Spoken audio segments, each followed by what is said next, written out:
te prendió la lucecita. La lucecita del celular. Está en Gálatas 5:22. O sea, Vale estuvo a 2 versículos y Cecita era a 4. A 5, eso.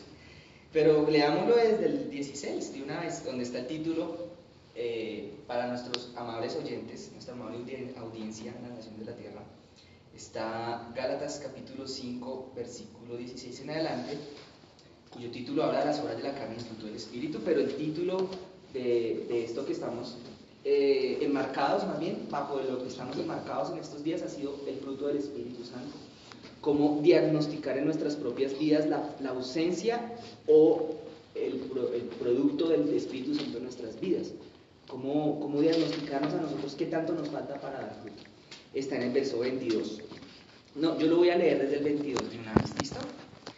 Dice, mas el fruto del Espíritu es amor, gozo, paz, paciencia, benignidad, bondad, fe, mansedumbre, templanza, y contra tales cosas no hay ley. Pero los que son de Cristo han crucificado la carne con sus pasiones y sus deseos. Si vivimos por el Espíritu, andemos también por el Espíritu. No nos hagamos vanagloriosos, irritándonos unos a otros, envidiándonos unos a otros. Ahora quiero por favor que aparten un momento sus miradas de sus Biblias. ¿Quién se acuerda cuántas características tiene el fruto del Espíritu? 9, perfecto. ¿Cuántos frutos tiene el Espíritu Santo? Ya no nos van a cochar cuando vuelvan la próxima revisión bíblica. Bien. 1. Bueno, para los que no estuvieron hace 8 días, ya me logré acordar de un pedacito de la canción. Sí, yo sé, vuelvo y digo, puede que sea un poquito cursi, pero el pedacito de la canción que mencionaba el fruto del Espíritu Santo, es que yo me lo aprendí fue con esto, fue así. Dice algo así, espera, a ver si me acuerdo, para que quede largo. Amor, gozo, paz, paciencia, benignidad, bondad, fe, mansedumbre y templanza.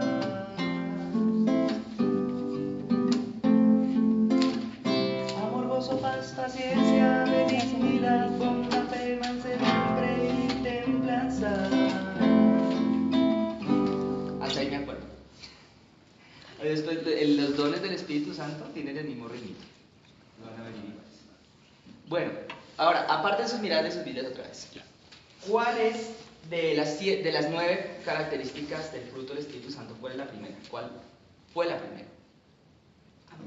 Amor. ¿Cuál fue la segunda? Gozo. El gozo. La segunda característica de alguien que da fruto espiritualmente, el fruto del Espíritu Santo, es que esa persona, pues aquel o aquella, anda gozoso, además de que tiene amor por Dios. Quiero contarles, o volver a repetir, que esos 3 primeros, amor, gozo y el que sigue, que es la paz. La paz es el que sigue.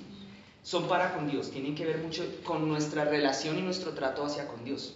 Si bien es cierto que la palabra declara que el amor es algo que también hay que dar a los demás, o Jesús dijo, amad a vuestros enemigos y amados los unos a los otros.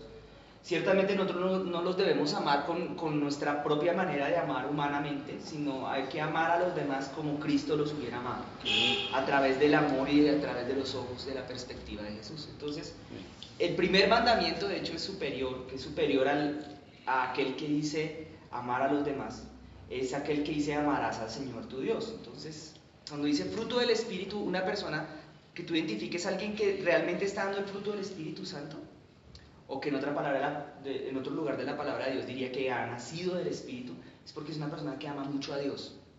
Sobre todo se le ve es porque hay pasión por Dios, hay amor por Dios, no tanto amor hacia la gente. El amor hacia la gente debería ser más bien como una consecuencia del amor por Dios. Pero ustedes van a ver que la gente hay lugares y hay circunstancias en donde de pronto se predica mucho un amor hacia la gente, pero el amor por Dios está ausente y ello se vuelve más como en una corriente como de humanismo. Y allá el Señor realmente no es que esté. El poder, la potencia de las cosas espirituales sobre todo se desata cuando hay mucho amor por Dios. El segundo pues era el gozo. Ahora vamos con la paz. Miren que el Espíritu Santo sí me habló como antier de esto, de la paz, que es la tercera característica del fruto del Espíritu Santo, y Él me lo hizo ver, digamos, de una manera que yo no la había comprendido. Y yo la verdad pensaba hablarlo como de una manera y el Espíritu Santo me dijo, no, no lo vas a hablar de esa manera, yo quiero que lo hables de esta otra. Entonces para ello, acompáñenme en un momentico. Ese es un mi, sol, fa, sol, sol. Acompáñenme a Filipenses, es que está eso, espérate, me acuerdo. ¿En qué lugar de la Biblia, a ver si alguien se lo sabe? En donde dice, todo lo puedo en Cristo que me fortalece. Filipenses 4:13. ¿Podemos ir allá, por favor? 4:13. ¿4:13? ¿No? Bueno. ¿Me acompañan ahí? Un momento. ¿Ya lo encontraron? Filipenses 4:13. ¿Sí lo encontraron o no lo encontraron? Tranquila, Elita, no se preocupen. Lo pueden buscar en su celular. Bueno, ya que ya casi todos lo van. Pero no vamos a leer el 13, vamos a devolvernos un poquito, o sea, vamos a leer un poco más desde un poco más al principio, en el 4:1, Filipenses 4:1. Quiero ahora decirles algo, miren, existen numerosos textos bíblicos, muchísimos, me tomé la tarea de buscar algunos, muchos en donde en la Biblia se habla de la paz, pero muchos, pero la verdad es que el Señor me hizo como, me habló como que hiciera un énfasis en este. ¿Sí? Esto no va a ser algo muy a profundidad en realidad acerca de la paz, sino de pronto de este texto que está acá. Dice así, regocijaos en el Señor siempre. Ese fue el de Ramiro. No, pásale la línea y, Sí se parece a mi despertador. y quítale el volumen. No lo pases. Apaga. O sea que el despertador se Está parece cargando. cuando llaman a mi papá. O es una llamada. Dice así, vamos a leer. Así que hermanos míos amados y deseados, gozo y corona mía, dice el apóstol Pablo, estad firmes, o más bien dice, estad así firmes en el Señor, amados. Ruego a Evodia y a Sintique que sean de un mismo sentir en el Señor. Asimismo te ruego también, eso, ponle modo silencio. Apagar. ¿No? Sí, apágalo. Sí, por favor. Apágalo, pero déjalo cargadito que está. Este techo.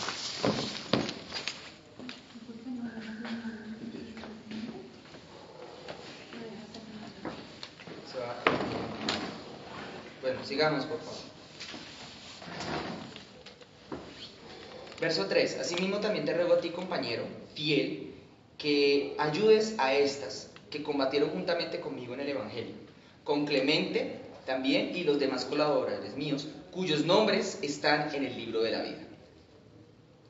Luego el verso 4 dice de la siguiente manera, son como unas recomendaciones de parte del apóstol Pablo. Regocijaos en el Señor siempre. ¿Sí lo ven ahí? Y vuelve y repite, otra vez os digo, regocijaos. Vuestra gentileza sea conocida de todos los hombres. El Señor está cerca. Y el verso 6 te va a declarar lo siguiente. Por nada estéis afanosos. ¿Por nada estéis cómo? Afanosos. ¿Sí entienden qué significa ser afanoso? ¿No? Estar de afán. Ser afanoso. El Señor está dando hoy una recomendación, no, es casi una orden. Eso es como, lo está hablando en una forma muy imperativa. No estén de afán. No tengan afán. La Biblia habla en alguna parte de los afanes de este mundo y los cataloga, los compara con los espinos y los abrojos que produce la tierra, que ahogan la palabra de Dios y no permiten que ella dé fruto. Que nosotros mismos demos fruto. Los afanes de esta vida, de esta tierra. Aquí una de las primeras cosas que nosotros tenemos que notar en un nuevo nacimiento, realmente una persona que realmente anda en el Espíritu, es que no anda afanosa. No es que ande llegando tarde, no, tampoco, sino que en realidad el reloj no gobierna su tranquilidad.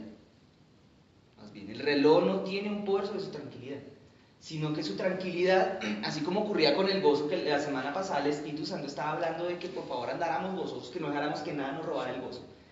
Aquí ahora el Señor está diciendo que además del gozo no dejemos que nos robe la tranquilidad, en otras palabras. O sea, por nada estéis afanosos, por nada estén de afán, desesperados, afanados. Uno de los días que a mí les voy a contar un poquito, no puedo hablar otra cosa diferente a mi experiencia en este momento porque pues fue a través de la manera por medio de la cual el Señor me enseñó esto. Porque una cosa es leer el texto, otra cosa es decir, ay, no voy a andar afanoso, pero otra muy distinta también es vivirlo.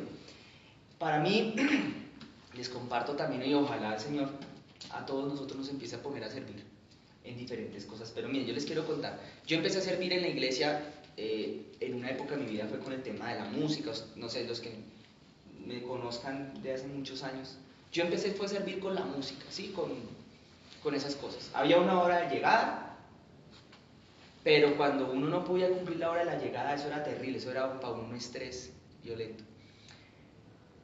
Hubo una época después de eso que a mí me pidieron que como que empezara a hacer grupos de oración, o sea, a mí se me pidió, de hecho yo fui un caso que fui como un plan B porque la persona que se necesitaba no aceptó ese encargo, entonces en la iglesia donde estábamos se me pidió a mí que si me podía hacer cargo como de un grupo de oración.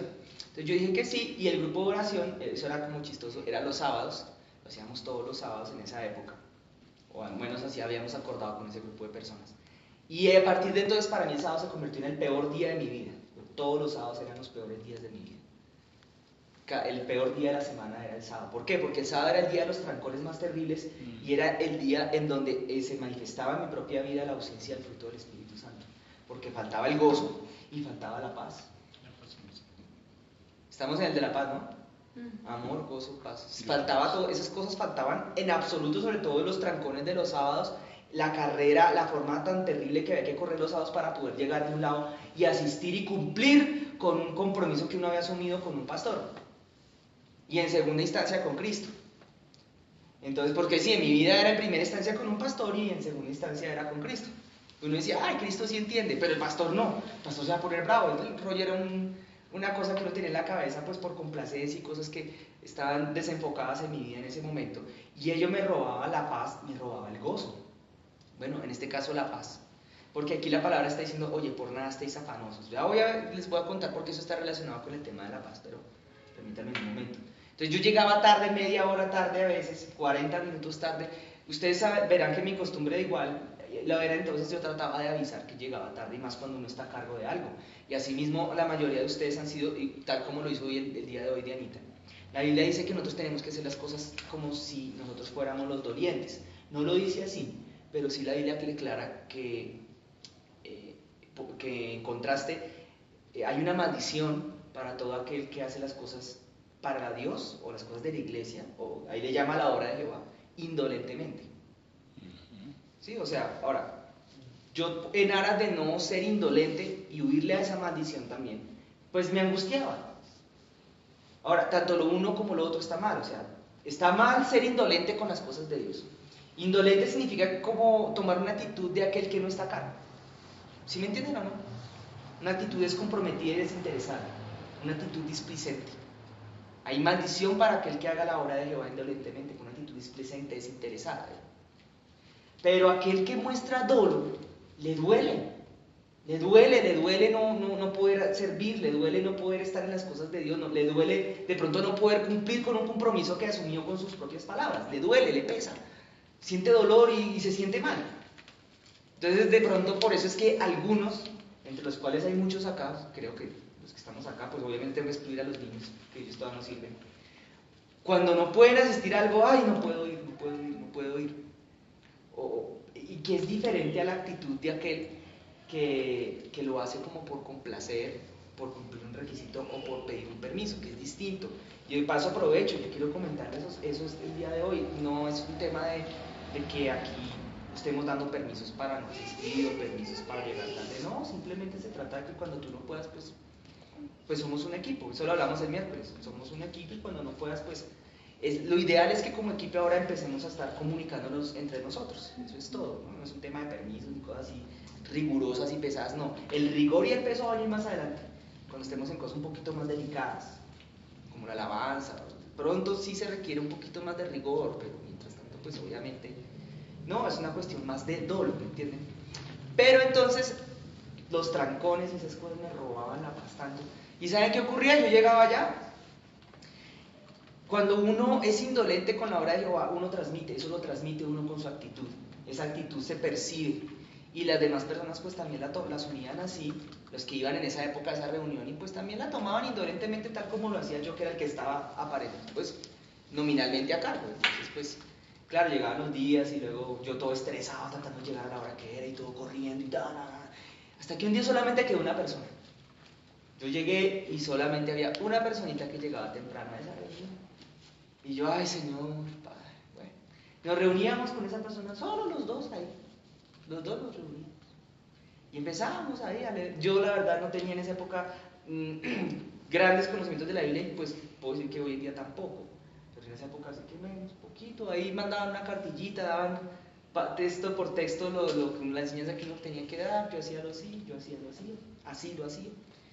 Y solo una personita. Un día entonces me dio por preguntarle al Espíritu Santo. Un día le dije, Señor, y no por coincidencia, en esa misma época estaba a comenzar un avivamiento en esa iglesia. Un avivamiento que tristemente no se terminó de fraguar en ese tiempo, pero estaba empezando un avivamiento. Y en esa época el Espíritu Santo me empezó a inquietar. Señor, ¿qué pasa? Porque esto está tan flojo, tan flojo, tan flojo, tan flojo, esto no arranca. Y yo no quiero medir las cosas por el número de personas porque eso sería insensato y sería necio. Medir la calidad de las cosas por el número de personas tampoco se debe ser así. Pero Señor, una sola china, una sola muchacha, mire, ya leí todos los rudimentos. No, en esa época yo ni enseñaba los rudimentos. Ya leí todas las cartillas, ya se las sabe todas de memoria. Ya empezó a servir en la iglesia, ya toca la guitarrita, ya todo. Señor, ¿qué hago? Entonces el Señor como que no me respondía. Entonces un día el Espíritu Santo me orientó y me dijo, no, mira, tú estás haciendo la pregunta equivocada. Tú tienes que preguntarme, oye, ¿yo qué estoy haciendo mal? O sea, Señor quería que yo le preguntara a Él qué era lo que yo estaba haciendo mal, en qué yo estaba fallando, porque yo le preguntaba, Señor, ¿tú por qué no haces esto? ¿Y tú por qué no lo otro? ¿Y por qué no pasa nada? Es que eso uno oraba y no se movía ni una pluma. Entonces el Señor me dijo, sencillo, mijo, tranquilo. ¿Estás seguro que quieres saber? Le pregunté yo. Sí, Señor, estoy seguro que quieres saber. Por favor, dime en qué estoy fallando y qué estoy haciendo mal. Entonces el Señor volvió y me dijo, ¿estás seguro que quieres saber? Y yo, sí, Señor. ¿Qué estoy haciendo mal, Padre? Y él me dijo, tranquilo, mijo, está bien, te voy a decir por amor. Por amor a ti te lo voy a decir, ya que me lo preguntaste y me insististe. Mijo, lo que pasa es que el problema de que la reunión esté tan mal, tan floja, el problema eres tú. Y yo, ¿what? Sí, mijo, el problema eres tú. ¿Por qué, Señor? Bueno, aparte, tiene que ver esto que le estoy hablando y de la paz, pero mire, él me dijo, mire, su merced anda preocupado por fulano, sutano, perencejo y sutanejo. Fulano, sutano, perencejo y sutanejo son mis ovejas, son mis hijos y ellos no son tu problema, son mi problema. Soy yo el que los tengo que animar, soy yo el que los tengo que motivar, soy yo el que tengo que hacerme cargo de ellos y soy yo el que los pastoreo. En cambio, como tú nos estás tratando de pastorear, como tú nos andas llamando todo el sábado, toda la mañana, uno por uno llamándonos, cuando yo no te mandé que los llamaras. Es que el problema no es que tú llames o no, es que yo no te mandé que lo hicieras. Estás preocupado ocupándote de ellos, mirando a ver en qué andan, todas esas cosas, que ese no es tu trabajo, amigo. Tu trabajo es obedecerme. Y yo, Señor, entonces, ¿cómo así? No entiendo, ¿qué estoy haciendo mal? Entonces, no los llamo, no hago nada. Y yo me digo, no, mijo, es que tú te olvidaste de lo más importante. Lo más importante en una reunión cristiana, en un culto cristiano, en un grupo de oración, en un culto de multitudes, lo más importante es que yo esté ahí. Porque si yo llego a estar ahí, me decía el Señor, si mi Espíritu Santo está ahí, el Espíritu Santo se encarga de las personas que asisten a esa reunión y tú ya no te tienes que encargar de ellos. Cuando tú te encargas de ellos, todo va a ir a pique. Pero cuando esté la presencia de Dios, me decía el Señor, cuando esté mi presencia, yo me voy a hacer cargo de ellos. Es más, yo voy a traer a la reunión a aquellos que yo quiera traer. Yo los voy a pastorear. Yo les voy a enseñar. Yo les voy a hablar. Y tú lo único que vas a tener que hacer es hacerme caso. Entonces yo entendí, ay Señor, perdóname. Claro, lo estuve haciendo todo el tiempo mal. Señor, ¿qué hago? Entonces él me dijo algo muy sencillo. Me dijo, mira, las siguientes 3 sábados que siguen, me dijo así. Porque es que lo chévere, yo sí tenía una ventaja, miren. Una ventaja, y es que cuando uno aprende a escuchar la voz de Dios en el corazón, uno puede que se equivoque a veces, pero Dios es lindo para uno corregirlo, le manda a uno la palabra, le manda a uno los pastores que le corrijan a uno cuando Dios le está hablando a uno, o cuando realmente no está hablando, sino que es de uno. Siempre Dios coloca cosas alrededor, la Biblia llama a veces pero lo lindo de escuchar la voz de Dios y tener uno el oído presto a Él para aprender, eso es una arma muy poderosa. Mi hijo, los siguientes 3 sábados, lo que vas a hacer, vas a sentarte, vas a empezar la reunión a la hora que yo te digo, no a la hora que lleguen ellos. Porque el más importante de la reunión se va a llamar a partir de hoy el Espíritu Santo. Y vas a clamar para que venga el Espíritu Santo. Y si la cita con Él era a las 4 de la tarde, a las 4 de la tarde te sientas, estés tú solo o esté en 20. Y te sientas a clamar solamente para que Él llegue y se tome la reunión. Ese va a ser tu objetivo de oración. Y así lo hice. 3 reuniones, ni palabra dije. Espíritu Santo, ven, Espíritu Santo, ven, Espíritu Santo, desciende, Espíritu Santo. Miren, ¿ustedes creen que el Espíritu Santo se aguanta todo lo que uno se le ocurra hacerle a Él? No, Él es delicado. Ahí le dice que Él es como paloma, es como delicado. Entonces, claro, había muchas cosas en mi carácter. Las primeras cosas que empecé a entender es que ese día yo no tenía que andar de mal genio. Yo llegaba de mal genio a la iglesia corriendo, peleando con el trancón. Yo no andaba diciendo malas palabras ni cosas de esas que ya son de un nivel muy inferior cuando uno las supera. Pero andaba mal geniado porque ay, voy a llegar, ay, no voy a cumplir con el compromiso con el pastor, bla, bla, bla. Y el Señor como que eso le molestaba tanto que espantaba al Espíritu Santo y no se movía ni una pluma. Tenía que andar gozoso todo el día, tendría que andar en paz, llegar en la paz del Espíritu. Y entonces cuando yo llegaba, es que tú pierdes la paz, andas de afán y perdiste. Llegué y Espíritu Santo, Espíritu Santo, Espíritu Santo, Espíritu Santo. Todavía no el Padre, todavía no el Hijo. Espíritu Santo, tómate la reunión. Cuando el Señor me dice, bueno, bien, listo. Empezó al final, en el primer día, al puro final sentimos la presencia de Dios que empezó a llenar el cuarto de oración donde estábamos. El Señor me dijo, la siguiente reunión, como yo soy celoso, me dijo el Señor, solo la siguiente, solo me lo hizo hacer 2 veces, las siguientes 2. La reunión empieza a las 4, a las 4 tienen que estar adentro. Y yo les dije, tenemos que estar adentro del 4. Y el Señor me dijo, cierra la puerta. Y me lo dijo con la palabra. Porque he aquí la palabra dice, cerrá la puerta de tu habitación. Me buscaréis. Yo, ay Señor, pero si cierro la puerta se van a poner bravos conmigo. Los que llegan después. Así sea porque no pudieron llegar. Y me dijo, no, tú valora lo mío. Ponle, ¿cómo se dice? Haz valorar lo mío, valóralo, porque lo tratas como si fuera un plato de segunda mesa, trátalo como si fuera lo máximo. Cierra la puerta. Y bueno, Señor, cerré la puertecita. Preciso, 2 llegaron tarde, la tercera semana. Ya no eran 1, eran 3. O sea que estábamos 2 adentro y otros 2 afuera. Éramos 4 en total. Y los 2 de afuera se sentaron afuera, levantaron las manos y el Señor los empezó a tocar. Y el secreto estaba en dejar la puerta abierta o cerrada, no, ninguna de las 2, en obedecer al Espíritu Santo. La siguiente semana éramos más, éramos como 7. Y luego empezó el Espíritu Santo a producir sed por las cosas de Él, pero porque Él era el que estaba ahí. Y desde entonces nunca volvió para mí jamás a ser una carga ni un afán los días sábados, que era el día en el que yo servía al Señor. Hoy en día sirvo más días, pero nunca permití jamás en mi vida que ello se volviera una carga para mi vida. Porque el día que eso se vuelva por una carga para ti, el servir al Señor, estás llevando la carga que corresponde es a Él. Y la carga, Él es celoso con las cargas que le corresponden a Él. No le gusta que tú tomes lo que es de Él. Él te dio una carga a ti. Tú tienes que responder por lo que Él te puso a ti a hacer. Punto. Y si no te sonó el despertador, ese domingo tenías que cantar en la alabanza, supongamos ejemplo, a Felicita. El Señor le dice a Felicita, canta la alabanza el domingo tal. No le sonó el despertador el domingo. Llegó, el culto era a las 10, llegó a las 10:40, pues nos va a perder la paz, nos va a perder la calma, va a estar tranquila, Señor permitió que así fuera, la próxima aprenderé, o va a estar tranquila. No, tranquilos. ¿Me entendieron o no? ¿Sí me entienden? Eso pasa. Entonces, por eso dice aquí el verso 6, por nada estéis, ¿qué? Afanos. Sino sean, ahí ese sino es como dando una alternativa al afán.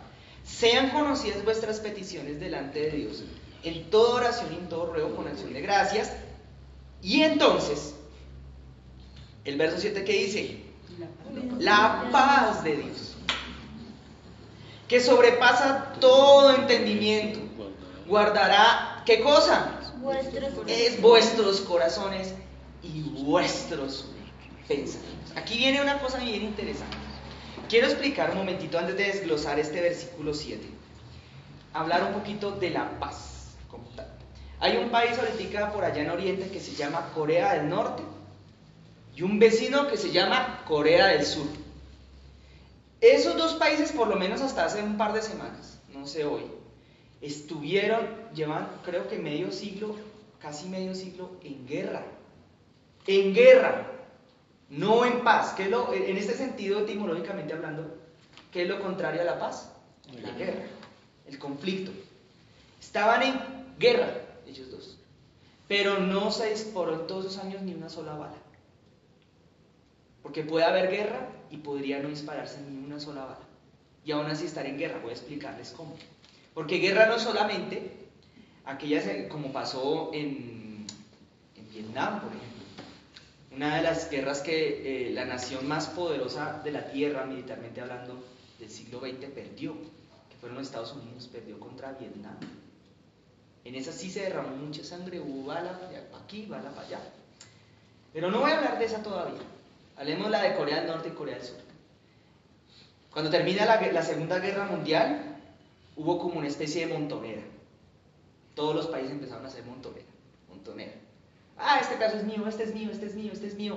Ah, este démoselo a Israel. Este es mío, sí. Eso pasó. Demos este pedacito a Israel. Y los judíos volvieron y los palestinos que vivían ahí dijeron, ¡ey! ¿Cómo así? Nosotros tenemos tierra. Pero no sé si ustedes sepan, los límites originales de Israel fueron definidos por las Naciones Unidas y antes de eso la Palestina era una colonia de Inglaterra, eso era inglés. Los ingleses tenían posición de todo eso, los ingleses fueron los que partieron fronteras allá. Por eso en Siria hay guerra hoy, fronteras puestas por los ingleses, que luego las Naciones Unidas avalaron y se construyó Israel. Pero en ese mismo contexto de esa época, cuando acaba la Segunda Guerra Mundial, los japoneses perdieron la guerra, se rindieron. Ellos tenían la península de Corea. Eso era japonés. Eso ni siquiera era de nadie más. Entonces los japoneses entregaron eso. Y las dos naciones que habían ganado, Estados Unidos y por otro lado Rusia, que unos años después iban a volverse enemigos, dijeron, bueno, vamos a repartirnos acá esto. Entonces cogieron un paralelo y por la mitad. Entonces mira la frontera entre los dos países, es una raya, es una línea. Literalmente hicieron la frontera así. Es como la frontera entre Colombia y Brasil allá en Leticia. Eso pasa por encima de las casas, todo. Sí, es una vaina ahí. Pero entonces, los rusos estaban al norte. Se repartieron el norte, los norteamericanos el sur. Y pónganle qué pasó. Cuando ellos dijeron, vamos a entregar, Corea se va a independizar, ahí es donde empezó el conflicto y se armó la famosísima guerra de Corea. Ahorita vamos a hablar de la paz de Dios, tranquilos hermanos, que un poquito de historia no se da. Y armó la famosísima guerra de Corea, que de hecho Colombia participó, Colombia envió tropas a Corea del Sur a apoyar el lado norteamericano. Es tan así que allá en el Cantón Norte hay un monumento que regaló Corea a Colombia y es una casita así, todas esas antiguas coreanas. Allá está en la 100 con séptima, en la Universidad Militar Nueva Granada, que estuvo en toda la 100 con 15, en donde hoy en día hay un puente, cuando no había puente. Ahí había ese monumento.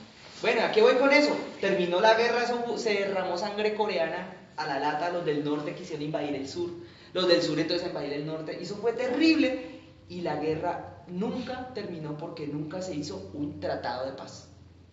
Nunca hubo un tratado de paz. Escuchen esta palabra que es importante. Nunca hubo un tratado de cese al fuego. Los Estados Unidos hasta la semana anterior, cuando el presidente Trump se encontró con ese señor, Kim Jong-un, estaban en guerra formalmente, estaban en guerra, literalmente estaban en guerra. Una guerra que lleva muchos años, lo que pasa es que no habían disparado una sola bala. Por eso es que ellos andaban ahí con el tema de la carrera armamentista y los misiles y eso. Y estaban en guerra con Corea del Sur, la frontera más custodiada de la tierra, tal vez. Tenían soldados día y noche ahí, eso parecía la Guerra Fría todavía, eso era hasta paranoico.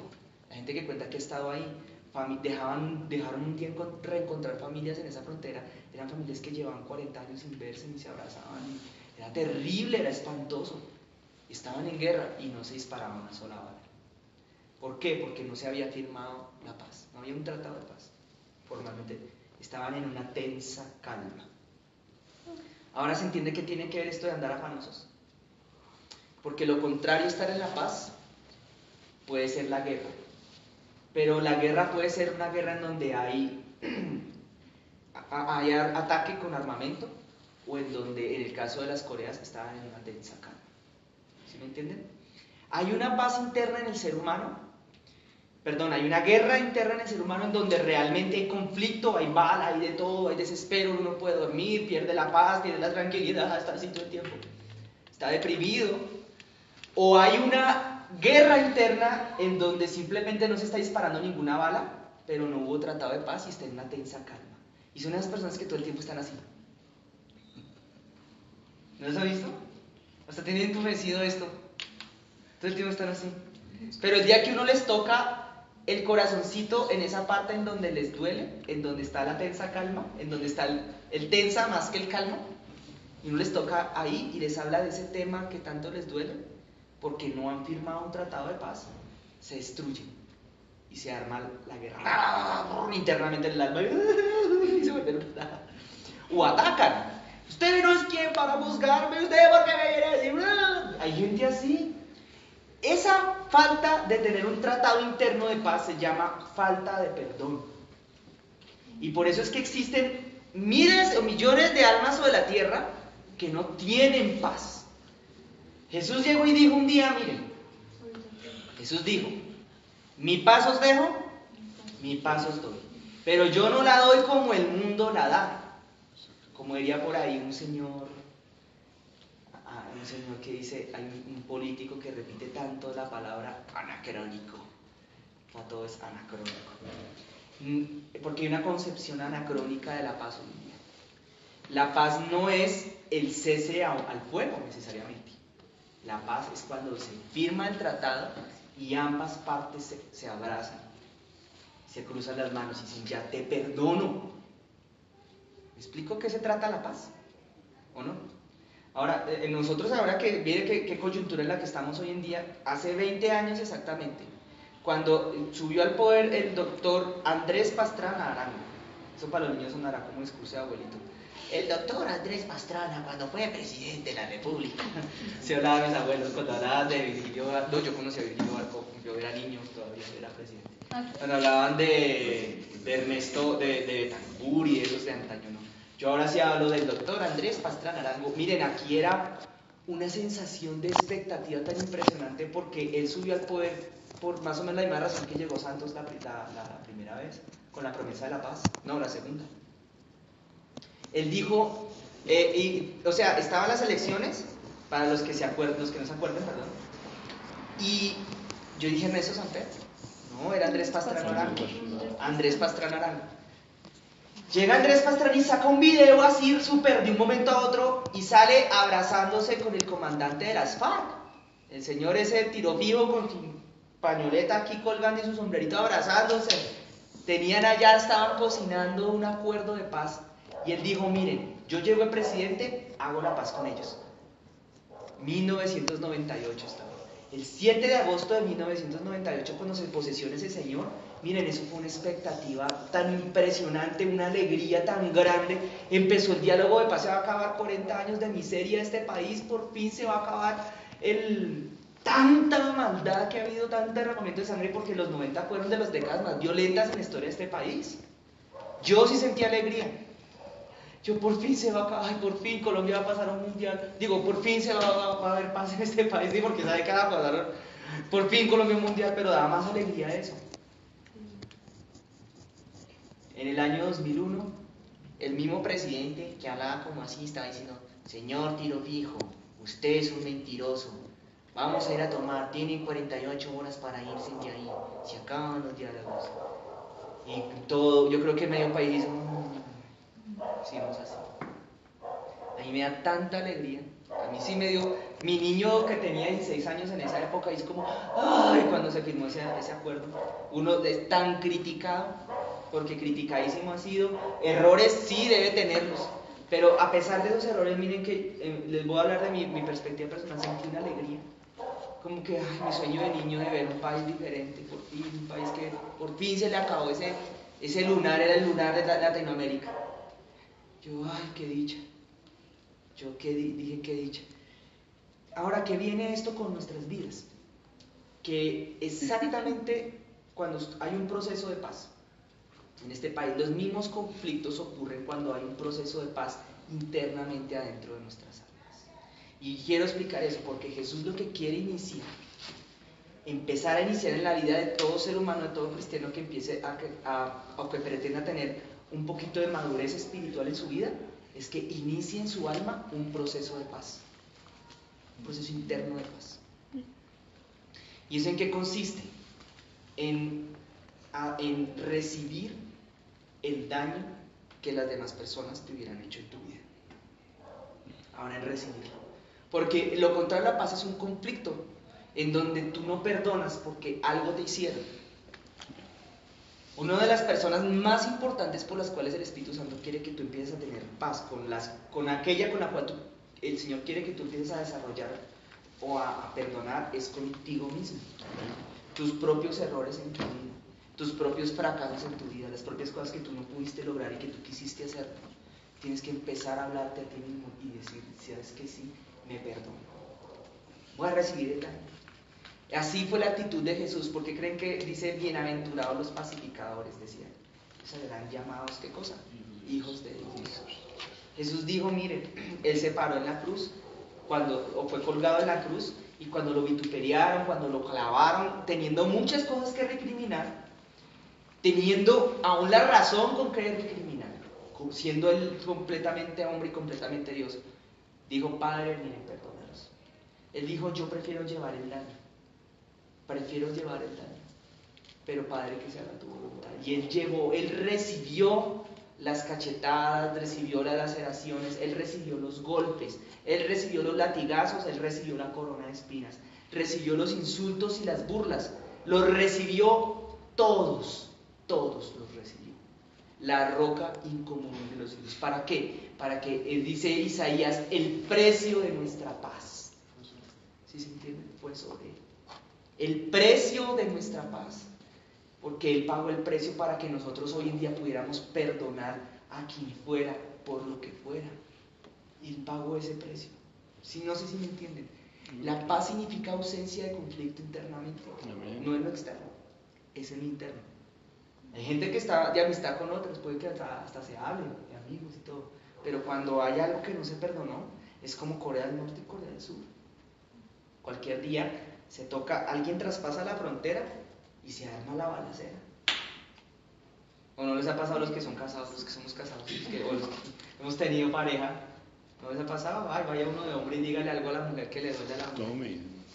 Dígale algo, no sé, 2001, 1 de febrero del 2001, mi hermano, llega el 1 de febrero del 2021. ¿Usted se acuerda que hace 20 años me dijo que tal cosa? Y puede que los otros 19 años y 364 días hubiera estado bien con usted. Pero si no se resolvió ese conflicto, estuvieron todos esos 20 años y 364 días en guerra y no lo sabían. Importantísimo, con una experiencia de 64 años, es, María Paula participó en eso y Pastor Antonio, cuando suceda algo en la pareja, de una, saque la espada y el martillo y todo, y cuando resolvamos de una, porque no puede pasar una noche, se puede morir uno, y si uno no está en rencilla con su esposo, con su hermana, con quien sea, no se va precisamente para el cielo. Exactamente. Debe uno inmediatamente, y lo digo porque tuve una persona que era santandereana de espada y de machete. Entonces, no era que fuera conflictiva, sino estaba en uno, hombre, ser inteligente, o no mejor, porque inteligente puede ser cualquiera, tomar la sabiduría de Dios y decirle, bueno, resolvamos. Sí, lo mejor es el diálogo, pero ya, solucionémoslo ya, y con eso no pasan los que dices tú, 23 años, y cuando se va enconando. Si es por parte de la mujer, y el hombre es a montársela, bájese del caballo. Y si es la mujer hacia el hombre, eso es 50 y 50%. O sea que no dejar para mañana lo que pueden hacer hoy de una vez. Eso. Pero de lo que será Mirito, que el Padre dice en su palabra que Él no perdona si tú no perdonas. Entonces eso te incluye perdonarte a ti mismo y perdonar a tus papás, a tus hermanos, a Dios. Hay gente que anda resentida con Dios. porque nació acá y no nació en Holanda. Sí, que nació acá y no nació, no sé, en Inglaterra, sí. Hasta por esas cosas. A mí me aterró, perdón que me interrumpa, Sí, pero a mí dale. me aterró una vez que el pastor Pablo en una consejería me dijo eso, me dijo, perdona a Dios, porque si no, te va a dar una raíz de amargura y tú no vas a perdonar. A mí me aterró eso muchísimo, Sí.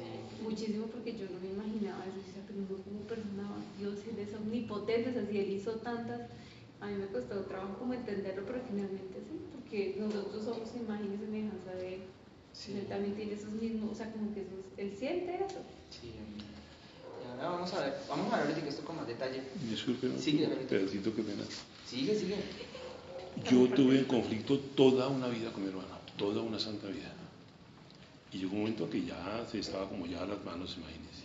Entonces hubo tanto dolor en mi alma de sangre y tanto dolor de decir, hombre, vamos a enfrentarme con mi hermano. Cuando se perdona y se saca del corazón es con toda, pero no en sus fuerzas, sino en las fuerzas del Señor. El Señor me cogió y con respuesta al otro día, yo le dije, Señor, le entrego a mi hermano, no puedo más, lloré, pataleé, yo hice con todo mi corazón, entregué a mi hermano mayor, y no me lo aguanto más, te lo entrego. Se lo entregué con tanta pasión, con tanto dolor, que era un acoso permanente, toda una vida. Al otro día, él me dijo, entonces llegó, al otro día mi cuñada me dijo, Ramirito, ¿quieres ir a tal sitio? Y vamos, después de haber tenido un conflicto tremendo. Ese día el Señor, yo no lo hice. Y no estaba con el Señor todavía de la mano como pretendo subir en la escalera de Dios. Me dice, oye hermano, ¿qué quiere? ¿Un whisky? ¿Qué quiere? ¿Un aguardiente? ¿Qué quiere? ¿Una cerveza? Lo que quiera. Pues con ese prepotencia, hermano mayor. Dije, no, nada, una colombianita con limón. No alcanzaron a servirme eso y le dije, hermano, quiero pedirle perdón. De todo corazón a usted. Entonces, para allá y para acá, y me dice, yo no lo perdono. Y dije, hermano, no importa. De mi corazón, de lo más profundo de mi corazón, quiero presentarle disculpas por todo lo que ha pasado en la vida y por el amor que le tengo como hermano, yo sí le pido perdón. Si no me quiere perdonar, no hay problema, pero yo lo quiero hacer de corazón.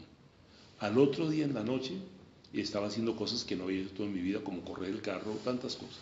Él me perdonó, no muchas veces diciendo lo perdono. El Señor obra en las personas y fue el Señor el que me pudo hacer eso. Y mi vida cambió, porque lo hice de corazón, ¿me entiendes? Porque lo hice con todo lo más profundo de mi corazón. Ese es el verdadero perdón. No, sí, lo perdono, no, de boca para afuera, no, es de adentro para afuera que es el verdadero perdón. Amén. Y el Señor lo respalda a uno y le cambia la vida a uno. Sí, Diana.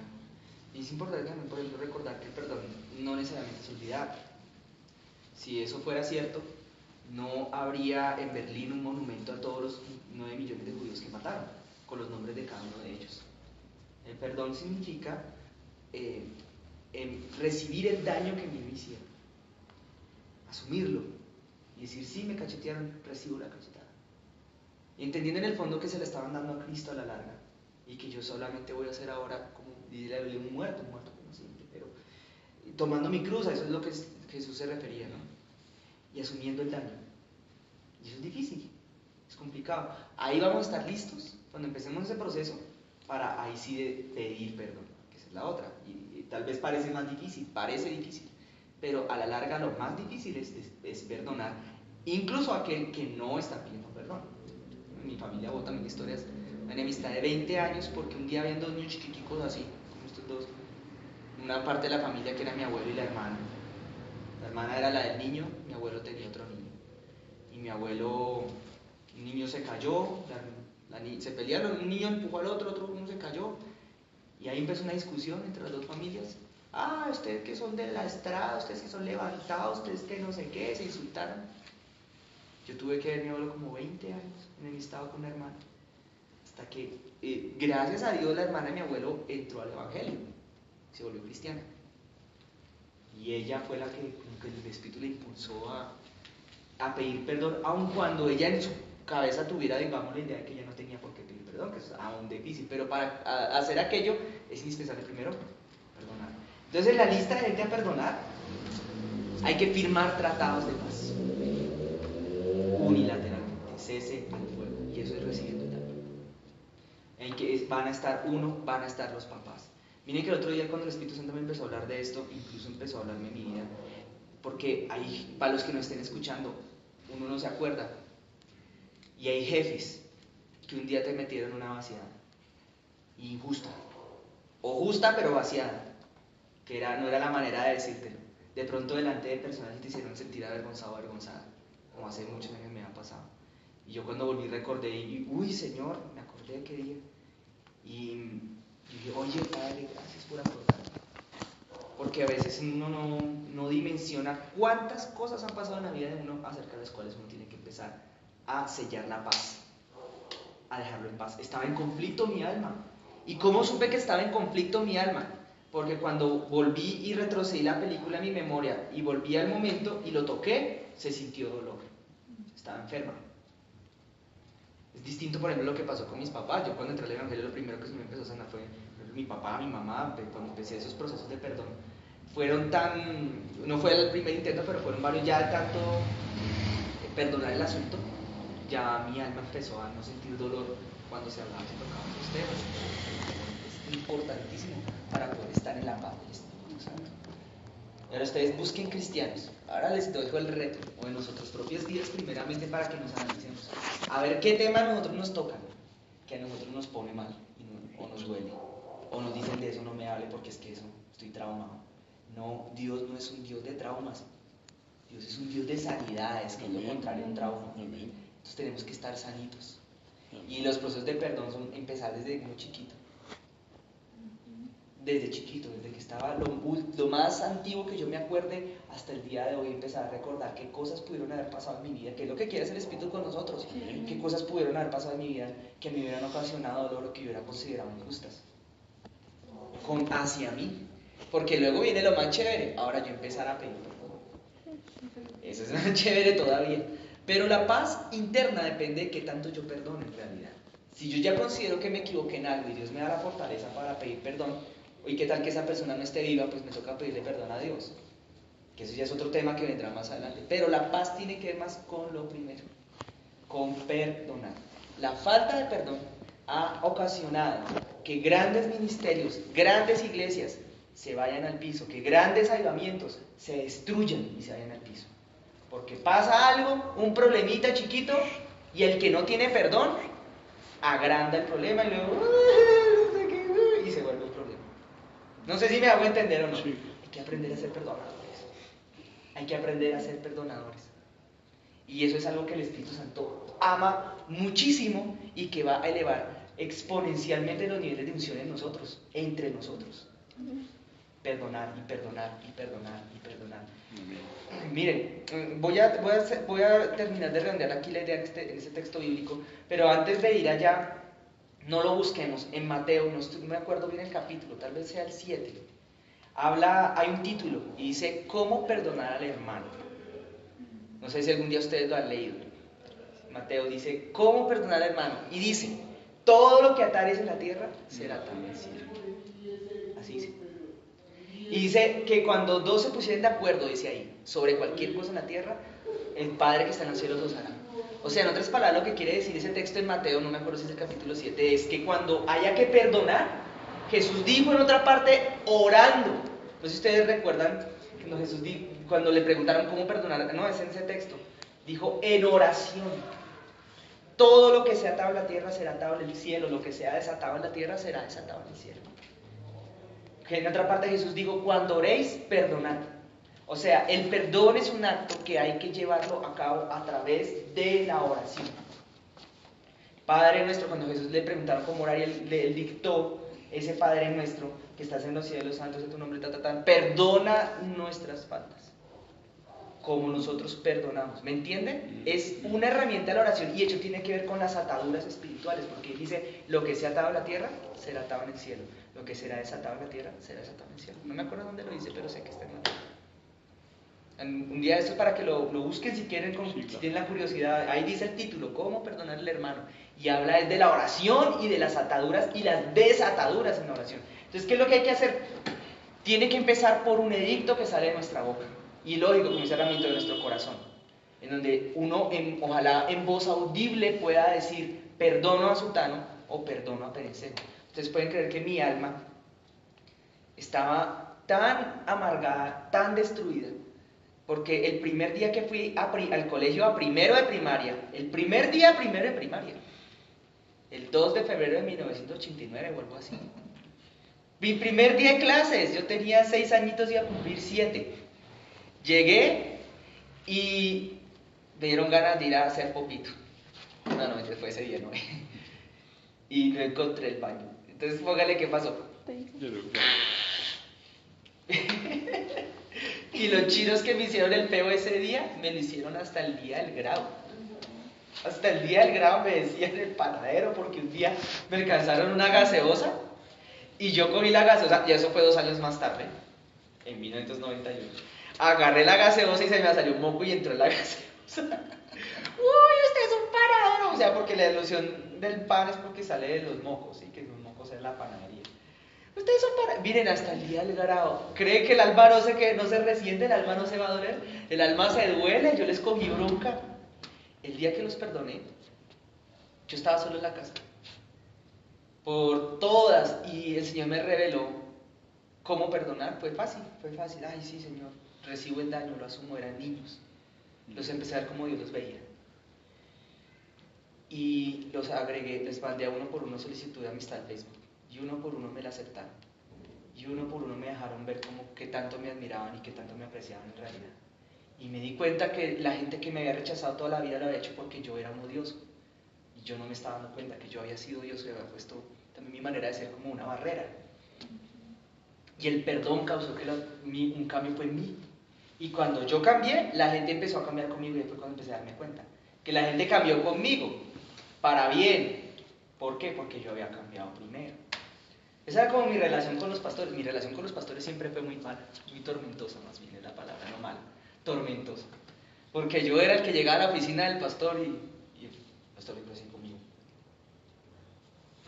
Y luego yo ve tan raro, pero ¿por qué cuando entra el pastor Antonio, entra el pastor Mauricio, si el pastor así? Pero entraba yo, cuando me di cuenta que era yo. Luego un día me pasó en la clase de piano. Estaba en la clase de piano, pero ya siendo adulto, ya grande, ya estaba en la iglesia y todo. Yo llegaba a la clase de piano y cada día mi maestra de piano más así. Hasta que un día me di cuenta que era mi actitud. Yo sentía temor de equivocarme. Por eso es que a alguien yo le decía en estos días, no sé si fue a Gentecita, no tenga temor de equivocarse, equivóquese con toda, métales de caminar, pero aprenda. ¿Sí o no, Gentecita? Pero aprenda. Porque el temor, en la palabra de Dios dice que eso trae juicio. El temor echa fuera el amor, el perfecto amor al contrario echa fuera el temor. Entonces, claro, yo me ponía temeroso y lo que transmitía era un ambiente negativo. Cuando cambié mi actitud y me puse a sonreír y a estar contento en medio de lo que hacía, porque dije, no, Señor, eso no me puede robar la paz sola. Tengo que estar contento, si me metí a estudiar esta carrera, tengo que estar contento. Un examen de piano, 4 jurados, todos súper tesos. Y no tocando el piano, no, tengo que disfrutarme de esto, si no me salgo, pero no me va a meter en lo que me robe la paz. Así que le va a meter gozo. Empezar a sonreírme a los profesores, los jurados después de eso. Eso fue bonito. ¿A qué voy con esto? Por nada estéis afanosos, dice nuevamente la palabra. Sean conocidas vuestras peticiones delante de Dios en toda oración y ruego, con acción de gracias. Y ahora vamos a finalizar con esto. Y la paz de Dios, que sobrepasa todo entendimiento, porque también es un espíritu, la paz es como algo espiritual, ¿no? Por algo es fruto del espíritu. Sobrepasa todo entendimiento, dice acá, guardará vuestros corazones y vuestros pensamientos en Cristo Jesús. Vamos ahora a andar un poquito más en esto que se me. Hoy el Señor me enseñó algo. Yo estaba por ahí en la calle, iba en un bus y me dijo que yo había enseñado algo mal. Y me reveló cómo era. Y se los voy a contar. Y tiene respaldo bíblico, de hecho, como el Señor me lo explicó. Este es el alma. Les voy a decir cómo yo lo había hablado antes y les voy a decir cómo me lo explicó el Señor.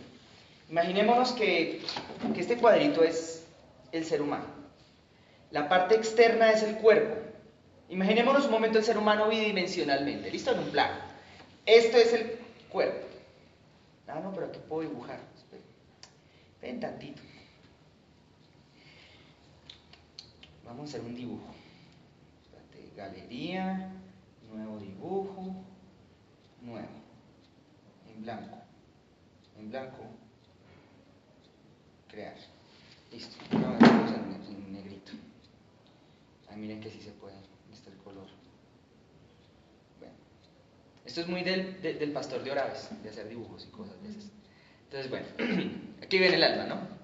Esta es la parte externa del ser humano. ¿Sí la ven ahí? ¿Sí en el cuadrito? Eso representa la parte, el cuerpo del ser humano. Bueno, el cuerpo no es una linecita, tiene como un grosor. Este es el capullo externo que envuelve a un ser humano en el mundo espiritual, el cuerpo. ¿Sí?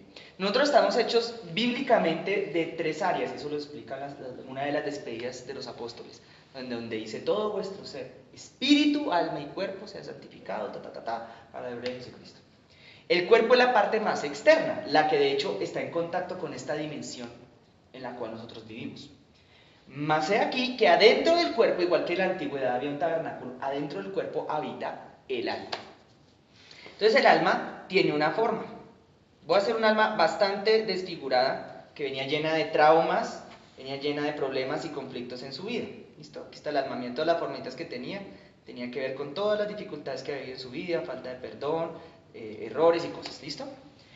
Aquí, en esta casa, cuando uno entra a Cristo, de hecho, esto es una casa, bíblicamente hablando. Ahí habitan demonios. Entonces aquí está un demonio, otro demonio, aquí están como en el borde del alma, ¿sí? Como por todas partes, incluyendo el cuerpo. Esos batachos no los voy a hacer de otro color para que se entienda que son demonios y no partes del alma. ¿Listo? Los demonios están haciendo de moradito. Eso me encanta que los niños estén prestando atención. Entonces, si ven el cuerpo, voy a hacer de cafecito el cuerpo porque es el cuerpo de una persona como etíope. ¿Listo? Entonces, vamos a hacer el cuerpecito como cafecito. Etíope, o sea, un africano. ¿Cómo se llama el equipo que Colombia eliminó? Senegal. Entonces vamos a hacer un senegalense que acaba de recibir a Cristo. ¿Listo? No más grueso. Listo. Aquí está esta paleta que estoy pintando de café. Es el cuerpo senegalés, ¿sí? O sea, son cafecitos, ¿sí? Son de piel oscura. Listo. Y todos esos moraditos son demonios. Y esta cosita que pinté en negro es el alma. ¿Sí la ven ahí adentro? ¿El alma? ¿Sí la ven acá? ¿O no la ven? ¿Sí la ven o no? Bueno, ahí está el alma. Adentro del alma y en el cuerpo hay demonios, pero ellos van saliendo a medida que tú vas teniendo contacto con Cristo. Pero sobre todo los demonios van saliendo a medida que tú vas arreglando estas fisuras de tu alma, a través del perdón, a través del fruto del Espíritu Santo. El alma se va recomponiendo. La Biblia le llama a eso el nuevo nacimiento, que hay un nuevo hombre que se va formando, dice. Entonces todo esto se va, y cuando ya están visitas, los demonios van, ahí sí ya es fácil echarlos fuera. Cuando esto ya está arregladito porque no tienen de dónde agarrarse, cuando no hay defectos en el alma, ¿sí? Pero esto es como una casa. Pero adentro del alma, así a su vez, el alma está hecha de 3 partes. ¿Se acuerdan cuáles son? ¿No se acuerdan? ¿Cuáles son? Emociones, intelecto y voluntad. Muy bien. De hecho, voy a empezar por la más alta de todas. ¿Qué es esto? Es que es color, no. A ver, acá. Ya. Entonces, bueno, aquí está el alma. Entonces, el alma tiene la parte más externa del alma, son las emociones. ¿Listo? Pero aquí adentro está el intelecto y aquí adentro está la voluntad. Voy a poner la E de emociones, aquí adentro está la I de intelecto y más adentro está la V de voluntad. ¿Listo? ¿Sí las ven? Emociones más afuera, intelecto y voluntad. De hecho, un alma, hablábamos la otra semana que un alma humana bien configurada tiene la voluntad gobernando. La voluntad es como donde está el corazón, está donde guardas tus principios, tus deseos. Entonces hablan de la fuerza de voluntad que sobrepasa el cuerpo inclusive. Entonces la voluntad cuando gobierna el intelecto, que son tus pensamientos, tus argumentos, tus razonamientos, es un alma sana. Y cuando asimismo tu intelecto gobierna tus emociones, entonces un alma todavía más sana, porque las emociones ya no manejan a la persona, las emociones se sujetan a los pensamientos. Y los pensamientos a su vez se sujetan a la voluntad. Entonces, claro, cuando nosotros recibimos el Espíritu Santo, yo creía que Él se venía a vivir acá. Pero yo estaba equivocado. Él no se viene a vivir ahí. El Espíritu Santo, que lo va a pedir en un color que sea como santo, azul. El Espíritu Santo se viene a vivir acá. A todo esto. Aquí se viene a vivir el Espíritu Santo. Es a todo vuestro ser, espíritu, alma y cuerpo. No. A todo ese mundo. ¿Sí me entienden? Ay, ahora ya aparece un rayón. Ahora les quiero contar, no sé si ustedes sepan la diferencia, pero nosotros tenemos el Espíritu Santo adentro, pero además del Espíritu Santo, algo que tenemos en común con todos los demás seres humanos es que todos tenemos un espíritu que no es el Espíritu Santo, que es distinto. La Biblia le llama a ese espíritu el soplo de vida que da Dios, que es el que hace que el ser humano esté vivo, no el Espíritu Santo. Ese soplo de vida era el que yo creía que quedaba aquí adentro, pero no. El soplo de vida lo voy a pintar de rojo. Bíblicamente, el soplo de vida que Dios nos dio no queda adentro del alma, en lo más íntimo del alma. El soplo de vida, que es el espíritu que Dios le dio al hombre y a los animales, queda en el cuerpo, entre el cuerpo y el alma, en la mitad. Y es de color rojo porque va literalmente en la sangre. ¿Sí sabían eso o no? El soplo de vida de Dios va en la sangre. Por esas razones que la Biblia dice, no coman sangre de cerdo, no coman sangre de ningún animal. Porque ahí estás comiendo el soplo de vida de esos animales, te lo estás comiendo la sangre. De hecho, la palabra sugiere que cuando vayas a comer carne, desangra la carne, quítale la sangrecita porque ahí va el soplo de vida del animal. El soplo de vida de un ser humano va en la sangre. Y la sangre cubre absolutamente todo el cuerpo, o abarca o alcanza cada célula del cuerpo excepto el pelo y las uñas. Y a donde no llega en forma de sangre, llega en forma de fluido extracelular, que es transparente. Pero abarca absolutamente todo el cuerpo, vuelvo y digo, excepto pelo y uñas, que es lo que nosotros tenemos derecho a cortarnos. No sé si me entiendo ahora, sí o no, si me se entiende o no. Entonces, esto rojito es el soplo de vida.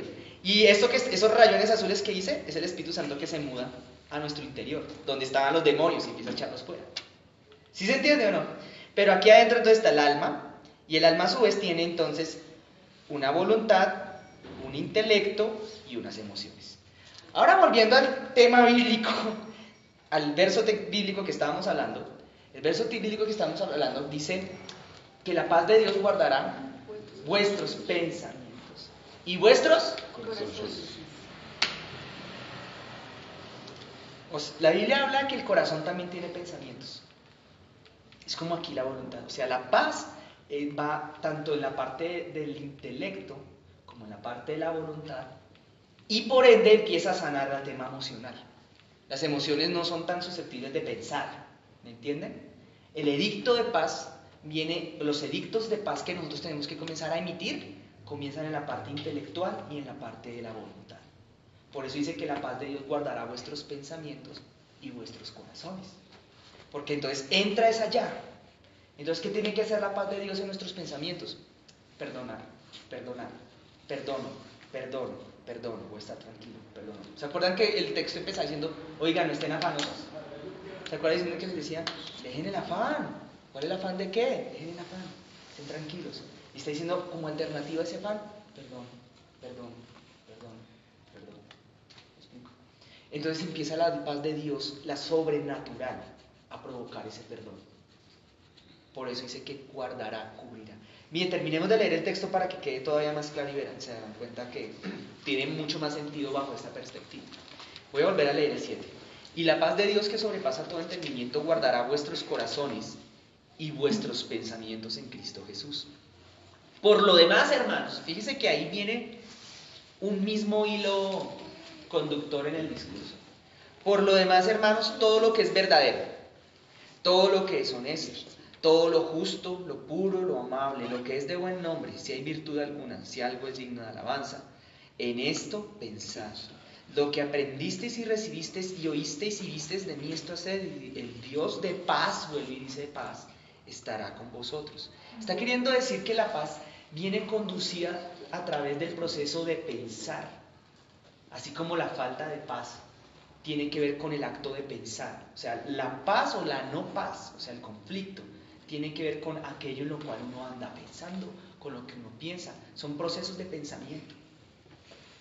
El perdón es un proceso de pensamiento que se manifiesta luego desde el corazón, obviamente, y luego se manifiesta verbalmente con un acto, por eso le digo, como un edicto que uno emite desde la boca. Y miren cómo tiene que ver la paz, tanto tiene que ver con los pensamientos, que las personas que no tienen paz, por eso es que no pueden dormir, porque se la pasan pensando. y es que esto que me hizo, y cómo me dolió, y esto que no sé qué, y uy, ojalá le pase. Bueno, no, eso no, ya es además el alma vengativa. Pero hay un problema terrible en la gente que, por ejemplo, ha sido herida en sus vidas, que cae en un error muy, muy tenaz, y no es ser vengativa solamente, cae en un error aún peor, se llama autocompasión, le llaman los psicólogos. La alma autocompasiva es de las cosas más hartas de limpiar, más cansonas. ¿Saben cómo es el alma autocompasiva? Yo soy el malo del paseo, ya lo sé. Yo soy el malo del paseo. Sí, yo soy lo peor, yo soy lo peor, mejor dicho. ¿No lo han conocido así? Es que yo soy lo más malito de lo malo, de lo malo. Más de la película. O empiezan a decir, pobre de mí, no, imagínese. A mí me ha pasado de todo lo peor en la vida porque soy la persona más sufrida, el más mártir de esta tierra he sido yo. Eso se llama como alma autocompasiva. Eso causa las heridas. Más bien, la falta de perdón a raíz de las heridas, la falta de paz. Cuando uno empieza a entrar en paz, la autocompasión empieza a menguar. ¿Cómo reconocer una persona que tiene falta de perdón? Suele ser a veces así, autocompasiva. Otros se vuelven soberbios. Otros se vuelven una combinación de lo anterior, que es peor. Otros se vuelven exageradamente aplastados y humildes. Pero no es humildad de Dios, sino esa humildad como de que pobre mía, yo soy por encima mío. pásame por encima, sí, yo no valgo nada. Oh, sí, lastímame, oh. Ese es otro. Otros que se lastiman por todo, se ofenden por todo. ¿No han conocido gente así? No, pero claro. No me mires que me rompo. Debe ser lema a esas personas, ¿no lo han visto? Soy la florecita del campo, no me mires que me rompo. Esas son personas que no han pasado por los procesos de perdón. Entonces, claro, el alma está tan descompuesta que con todo se rompe. Con todo. Y lo curioso es que esas personas así suelen ser las personas que más fácil ofenden de palabra. Es chistoso, suelen ser los que con más rabia y con más denuedo eso ofenden y son súper hábiles para ofender, eso sí. Falta de perdón, falta de sanidad del alma. Yo conozco gente con el alma absolutamente así, descompuesta, vuelta a nada, pero llenos de fe, llenos de milagros. Dios les hace milagros en sus vidas, Dios les responde oraciones, alcanza la prosperidad económica. ¿Por qué? Porque están seguramente en lugares o en congregaciones en donde se habla mucho acerca de la fe, pero poco acerca del arrepentimiento. Y el problema es que ellos no van a poder pasar de cierto nivel, incluso de prosperidad económica, hasta que no haya sanidad interior. Pero cuando hay el equilibrio entre la parte interna y la parte de la fe, entre el arrepentimiento y la fe, eso es dinamita pura. Eso, y no mojada, dinamita pura. Eso es, mejor dicho, para arriba todo. Entonces, no sé si ustedes quieran experimentar niveles grandes y profundos de la gloria de Dios. Si ustedes quieran ver que Dios haga milagros lindos a través de ustedes, pero de verdad milagros asombrosos, milagros que todo el mundo, que incluso el incrédulo quede convencido del poder de Dios. Eso también va a venir de la mano en cuanto a que nosotros mismos nos examinemos y empecemos a perdonar y a sanar todas las descomposturas que puedan llegar a haber en el alma. ¿Y cuándo terminaría esto? Tal vez hasta que partamos con el Señor. Y malos que entramos al Evangelio siendo grandes. Imagínense yo que empecé con esto hace tantos años y esta es la hora que todavía me salen cosas que perdonar. ¿Los niños tendrán que perdonar a los papás? Claro. ¿Los papás a los hijos? ¿Ustedes creen que no? Claro. Así sean chiquitos. Así los niños sean inocentes y han cometido errores sin querer queriendo. Claro, a veces habrá que coger y decirle, oye, si te perdono. Y una vez le pasó, voy a contar una anécdota, y eso fue tremendo, una herida profunda que quedó en el alma de mi hermana. Mi hermana estaría así como Elisa, chiquita. Salimos a Unicentro todos a caminar. Y mi hermana observa, en una edad en la que es natural uno empezar a observar ya cómo hablan los demás, los adultos.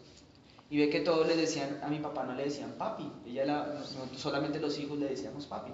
Los demás no le decían papi, entonces ella empieza a observar y empieza a notar que todos los hermanos le decían Pacho, no le decían papi, le decían Pacho. Entonces ella en su inocencia le dice, Pacho, tal cosa.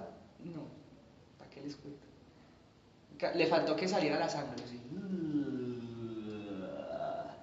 Y ninguna explicación, ni por qué, ni siquiera una corrección, ni siquiera decirle, oye, es que a mí no me digas así, nada.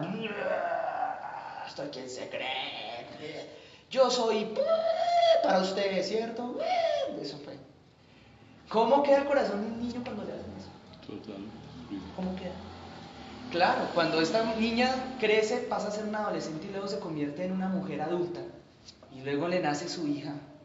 ¿Qué creen que puede hacer con su hija el día que su hija se le portó mal? No, lo mismo no, peor. ¡Uah! ¡Uah! ¡Se orillan las camijas! Parcera, usted no le decía parcera, hermana, ¿qué le pasa? ¿Cómo se rompe una cadena de cosas de esas? Perdonando. Claro, mi pobre papá no te entendía tampoco que a los hijos había que enseñarlos. Él no entendía eso, ese era el error de él. Él no entendía que a los hijos se les enseña. Él creía que a los hijos se les pegaba. ¿Por qué? Porque a él hicieron eso, mis abuelos.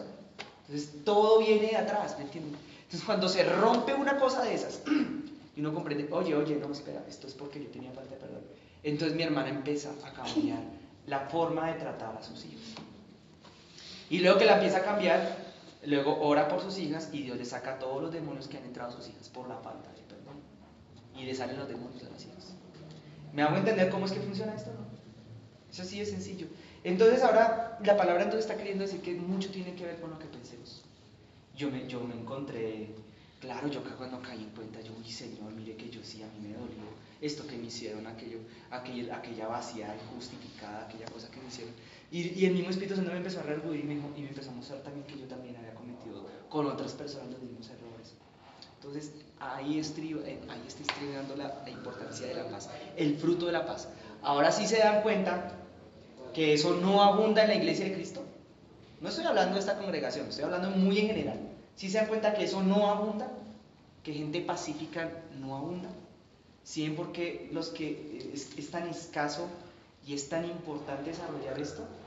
Tan útil, ¿qué adjetivo uso? Tan indispensable, tan especial era la palabra que estaba buscando. Nosotros logramos crecer espiritualmente en esto, miren, el Espíritu Santo va a hacer maravillas con nosotros. Se los digo. Vamos a terminar por acá con esto y ahora sí vamos a ministrar. Y les voy a pedir, obviamente, que vamos a ministrar al Señor. ¿Sí me entienden qué significa ministrar, no? Servirle, adorar.